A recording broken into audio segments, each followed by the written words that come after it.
सजूद। फरमाया रकू और सजूद को तूल दो, लंबा किया करो। जमात के साथ तो ज्यादा से ज्यादा 3 बार ही पढ़ा जा सकता है, लेकिन अकेले तो फिर मौला अजरुल्लाह फर्ज शरीफ तौफीक दें, जहां तक मर्जी चले जाओ रकू सजूद में। फरमाया तुम में से जिस वक्त कोई बंदा रकू और सजूद को तूल देता है, इब्लीस उस वक्त बिलबला उठता है, वावेला करता है और कहता है कि ये तो अताअत कर रहा है और मैंने नाफरमानी की थी, ये तो सजदा कर रहा है और मैंने इनकार किया था।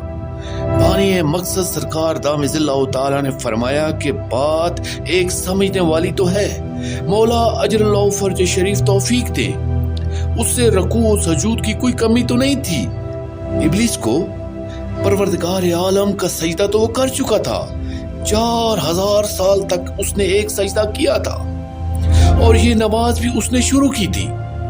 2 रकत नमाज 6000 साल में 2 रकत पूरी की थी उसने। ऐसे कौन कर सकता है? बनी आदम में से इतनी लंबी तो उम्र ही किसी की नहीं हुई और फिर इतना खड़ा रहा। ये इबादत में तो मालूम हुआ सजदों की कमी तो उसके पास नहीं थी। उसने इनकार किया था जनाब आदम अलैहिस्सलाम के सजदे का। परवरदिगार आलम का सजदा तो ये करता था, उसने कहा था वो सजदा तो मैं फिर भी करूंगा।